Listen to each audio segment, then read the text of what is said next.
ये गैलरीज में order maintain रखें जी। ये गैलरीज में ऑर्डर मेंटेन रखें। वज़ीर आला के इंतखाब से पहले पंजाब असम्बली के इजलास का ड्रामाई आगाज, पॉइंट ऑफ ऑर्डर पर बोलने की इजाज़त न मिलने पर सुन्नी इत्तेहाद काउंसिल के अरकान का पहले वॉकआउट, फिर वापसी, फिर दोबारा वॉकआउट। स्पीकर मलिक अहमद खान की ज़ेर सदारत इजलास। सुन्नी इत्तेहाद काउंसिल की गैर मौजूदगी में वज़ीर आला के इंतखाब का अमल जारी। वज़ीर आला के लिए नून लीग की मरियम नवाज और सुन्नी इत्तेहाद काउंसिल के राना आफ्ताब मद्दे मुकाबिल। नून लीग के वज़ीर आला की उम्मीदवार मरियम नवाज भी ऐवान में मौजूद। 327 अरकान में नून लीग को 224, सुन्नी इत्तेहाद काउंसिल को 103 अरकान की हिमायत हासिल। स्पीकर ने वॉकआउट करने वाले सुन्नी इत्तेहाद काउंसिल के अरकान को मनाने के लिए पहले कमेटी बनाई, फिर कमेटी अरकान को वापस बुला लिया। कहा कि सुन्नी इत्तेहाद काउंसिल नहीं आती तो हम फिर भी कार्रवाई शुरू कर देंगे। स्टाफ अरकान को ऐवान में बुलाकर दरवाजों को लॉक करें। उन्होंने ऐवान को आइन के मुताबिक चलाना है। आज के दिन पॉइंट ऑफ ऑर्डर नहीं होगा, कोई लफ्ज भी कार्रवाई का हिस्सा नहीं हो सकता।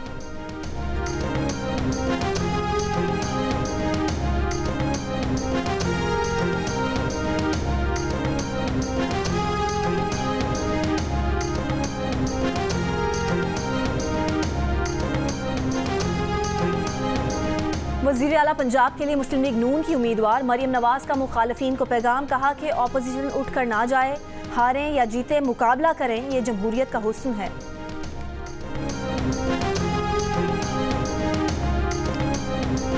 इजलास के आगाज से पहले वज़ीर आला पंजाब के लिए सुन्नी इत्तेहाद काउंसिल के उम्मीदवार राना आफ्ताब ने कहा, अगर वोटिंग होगी तो वज़ीर आला बनेंगे। अगर आज खुफिया राय शुमारी होती तो आपके सामने आ जाता। सियासी इंतकाम का सिलसिला खत्म होना चाहिए। रुकने असम्बली निसार अहमद जट कहते हैं, मियाँ असलम इकबाल, अहमद भट्टी और दीगर मेंबरान को नहीं आने दिया जा रहा।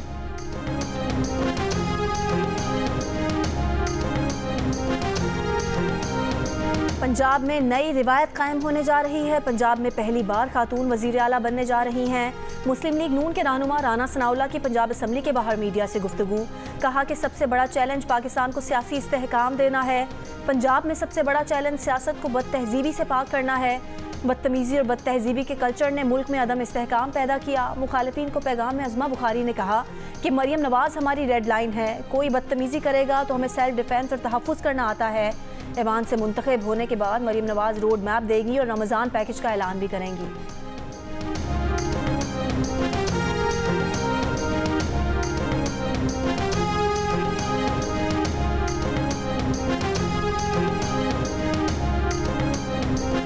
पाकिस्तान IMF कर्ज प्रोग्राम को 6 अरब से बढ़ाकर 7 से 8 अरब डॉलर तक ले जाने के लिए सरगर्म।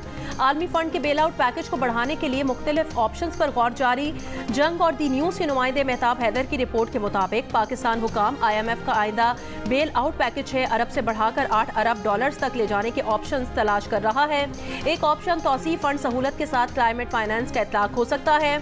आलमी मालियाती इदारा मौसमियाती तब्दीली और वबाई अमराज से निमटने वाले ममालिक को सस्ती तवील मुद्दती फाइनेंसिंग फराहम करता है। आला तरीन सरकारी ज़राए का कहना है, जून 2023 के स्टैंड बाई प्रोग्राम में फंड के इजाफे की दरख्वास्त की गई थी। IMF ने मामला अगले प्रोग्राम तक मौखर कर दिया था।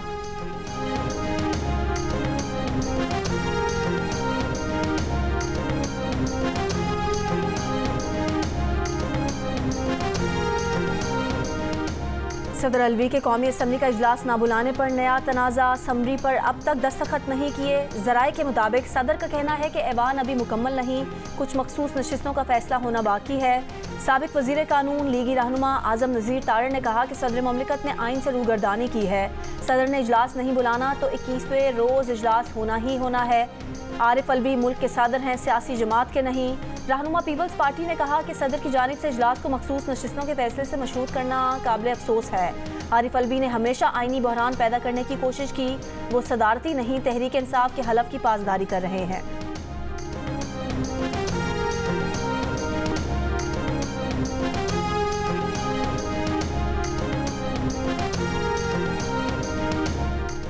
सदर पाकिस्तान को ललकारा जा रहा है। दीगर इदारों की कारकर्दगी क्या आसमान को छू रही है?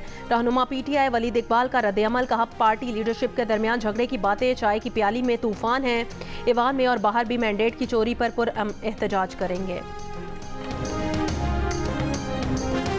वज़ीर आला सिंध का इंतखाब भी आज होना है। पीपल्स पार्टी के उम्मीदवार मुराद अली शाह हैं। MQM के अली खुर्शीदी भी मैदान में। सिंध असम्बली का इजलास दोपहर 2 बजे होगा। बलोचिस्तान में कहीं मूसलाधार बारिश तो कहीं शदीद बर्फबारी। बलोचिस्तान को दीगर सूबों से मिलाने वाली शाहराहों पर स्नो इमरजेंसी नाफिज। वादी ज़ियारत चमन, लकपास, किला अब्दुल्ला, किला सैफुल्ला, कान मेहतरजई में रात से बर्फ पड़ने का सिलसिला जारी। पाक अफगान बालाई सरहदी इलाकों में शदीद बर्फबारी से ज़मीनी राब्ते मुनक़ता। कोयटा, कल्लात, मस्तूंग, पशीन, नोश की तफ्तान में बारिश। टांक, लकी मरवत और बन्नू समेत खैबर पख्तूनख्वा के मुख्तलिफ हिस्सों में बारिश। शिमाली वजीरिस्तान और हंगू में बर्फबारी। महकमा मौसमियात के मुताबिक इस्लामाबाद, पंजाब, गिलगित बल्तिस्तान और कश्मीर के मुख्तलिफ इलाकों में बादल बरस सकते हैं। सिंध के जनूबी इलाकों में आज भी मतला अबर आलूद रहने और तेज हवाएं चलने का इम्कान।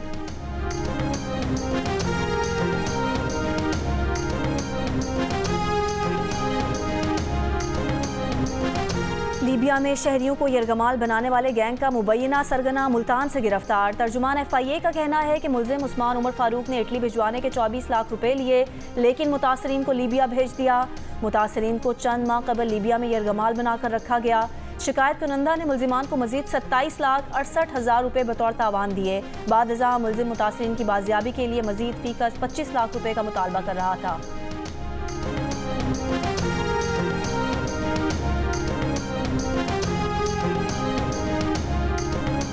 उसका सगा भाई हूँ। फ़ोन आया, हम लोग भागे भागे जिना पे आया, उसका ऑलरेडी वीज़ा लगा हुआ था सऊदीया जाने का उम्र करने के लिए। तकरीबन ये टिकट भी हो गया इसका। 5 तारीख को ये उम्र के लिए जा रहा था। अभी यहाँ पता पड़ा वो पता नहीं क्या सीन है, 5 मार्च को हुआ है। दोनों दोस्त थे, वो दोनों निकले कब्रिस्तान ज़ियारत के लिए। अब यहाँ पता पड़ा इन लोगों को गोली लगा हुई, दोनों एक्सपायर है। कराची के इलाके कोरंगी जमान टाउन में मारे गए 2 अफराद आम शहरी थे या मुबैना डाकू। मारे गए अब्दुल खालिक के भाई अब्दुल रहीम ने कहा उन्हें इत्तला मिली कि पुलिस वालों ने अब्दुल खालिक को गोली मारी। अब्दुल रहमान और अब्दुल खालिक जुमा गोट के रिहायशी और आपस में दोस्त थे। अब्दुल खालिक ने 5 मार्च को उम्रे पर जाना था। इससे पहले पुलिस ने दावा किया था कि अब्दुल आहद नामी शहरी ने फायरिंग करके 2 मुबैना डाकुओं को हलाक किया था। मुबैना डाकुओं से छीना हुआ मोबाइल फ़ोन, पर्स और असलहा भी बरामद हुआ था। अब्दुल खालिक को 8 और अब्दुल रहमान को 3 गोलियां लगीं। अब्दुल रहमान 11वीं जमात का तालिब इल्म और गारमेंट्स फैक्ट्री में काम करता था।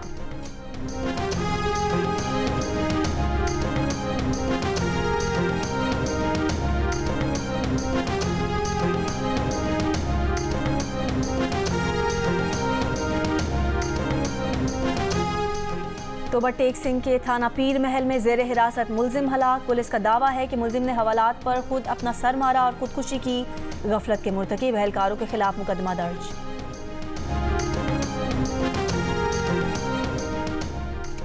4.5 करोड़ से ज्यादा बच्चों को पोलियो से बचाने की कौमी इंसदादे पोलियो मुहिम। आज से 3 मार्च तक पोलियो वर्कर्स घर घर जाकर कतरे पिलाएंगे। खैबर पख्तूनख्वा के 33 अजला में 3 से 9 मार्च तक बच्चों को कतरे पिलाए जाएंगे। MQM पाकिस्तान हुकूमत के साथ चलेगी या अपोजिशन में बैठेगी। पावर शेयरिंग पर नून लीग के साथ मुज़ाकरात में पेशरफ ना हो सकी। खालिद मकबूल सिद्दीकी की सरबराही में राब्ता कमेटी का इजलास। ज़राए के मुताबिक अरकान ने कहा MQM पाकिस्तान का उसूली मौक़िफ़ नहीं माना जाता तो अपोजिशन में बैठना चाहिए। पार्टी रहनुमा मुस्तफ़ा कमाल ने जियो न्यूज़ के प्रोग्राम नया पाकिस्तान में कहा कि आइडियल तो यही है कि हुकूमत का हिस्सा ना बने, लेकिन मुल्क को दलदल से निकालना है तो बुराई सर पर लेना होगी। हम हुकूमत में ऐसी जिम्मेदारी लेना चाहते हैं ताकि अपने लोगों को डिलीवर कर सकें। नून लीग से मुज़ाकरात में कोई डेडलॉक नहीं है।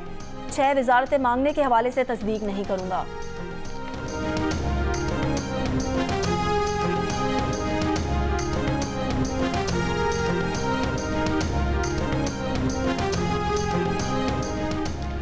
पाकिस्तान तहरीक इंसाफ के इंट्रा पार्टी इलेक्शन 3 मार्च को होंगे। उम्मीदवार बराए चेयरमैन बैरिस्टर गौहर अली खान और उम्मीदवार बराए मरकजी सेक्रेटरी जनरल उमर अयूब की क़यादत में 15 रुकनी पैनल ने कागजात नामजदगी जमा करवा दिए। सिंध, बलोचिस्तान, खैबर पख्तूनख्वा और पंजाब से भी मुख्तलिफ ओहदों के लिए उम्मीदवारों के कागजात नामजदगी जमा कराए गए हैं। PTI के बानी रुकन अकबर एस बाबर ने तहरीक इंसाफ के मुजवज़ा इंट्रा पार्टी इलेक्शन को गैर कानूनी करार देते हुए आला अदलिया में चैलेंज करने का ऐलान कर दिया। कहा यह सारा अमल कलदम है जिसकी कोई कानूनी हैसियत नहीं होगी।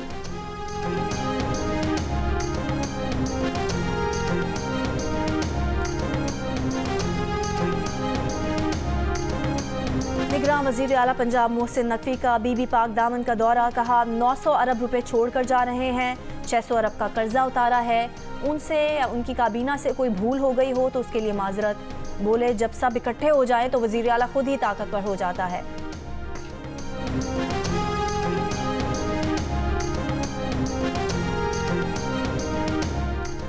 गजा जंगबंदी की कोशिशें जारी। कतर रवां हफ्ते हमास और इसराइल के दरमियान बातचीत की मेजबानी करेगा। रफा में फौजी ऑपरेशन जरूर होगा।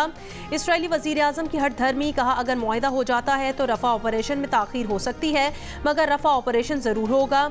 अमरीकी कौमी सलामती मुशीर जैक सुलेवान ने कहा कि शहरियों की हिफाजत के बगैर रफा ऑपरेशन नहीं होना चाहिए। इसराइली फौज की शिमाली गजा, खान यूनिस और रफा में बमबारी, फलस्तीनी शहदा की तादाद 30,000 के करीब पहुंच गई। हमास से लड़ाई में 3 इसराइली फौजी ऑफिसर हलाक हो गए।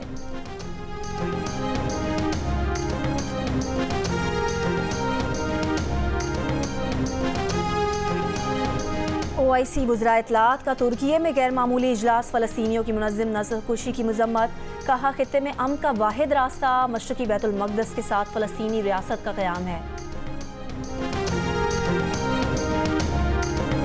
PSL 9 में इस्लामाबाद यूनाइटेड और पेशावर ज़ल्मी का टकराव आज कज़ाफ़ी स्टेडियम में होगा।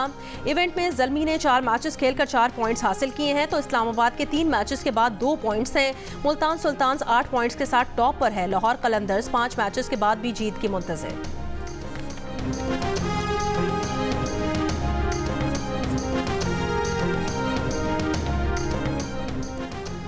इस्लामाबाद यूनाइटेड में शामिल इंग्लिश बॉलर टैमिल मिल्स का कहना है कि PSL का मेयार दुनिया के टॉप लीग्स जैसा है। पाकिस्तान में फास्ट बॉलिंग का ज़बरदस्त टैलेंट है। नसीम शाह के दोनों भाई उबैद और हुनैन भी ज़बरदस्त बॉलर हैं, जबकि फास्ट बॉलर रुमान रईस कहते हैं कि इंजरी उनके इंटरनेशनल करियर में रुकावट बनी। उनका मानना है कि बॉलर तभी बनता है जब वो लंबी बॉलिंग करे। 4 डे और 1 डे क्रिकेट की बुनियाद है।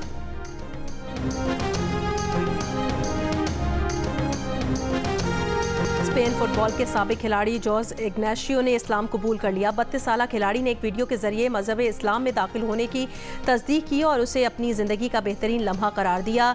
32 साला हिस्पानवी खिलाड़ी ने अपने दोस्त कुवैती फुटबॉल के साबिक खिलाड़ी फैसल बोरसेली से मुतासिर होकर इस्लाम कबूल किया। जोस 3 साल पहले फुटबॉल से रिटायरमेंट ले चुके हैं। और स्पेन में चीनी कंपनी ने मोबाइल फ़ोन स्क्रीन पर आंख के इशारे से गाड़ी खुद स्टार्ट होने और चलने की नुमाइश। मॉडल की आंख के इशारे से गाड़ी वापस पीछे भी आ सकती है। इस मकसद के लिए मैजिक 6 प्रो स्मार्टफोन इस्तेमाल किया गया। स्मार्टफोन मसनूई ज़हानत इस्तेमाल करते हुए आंख का इशारा समझ सकता है।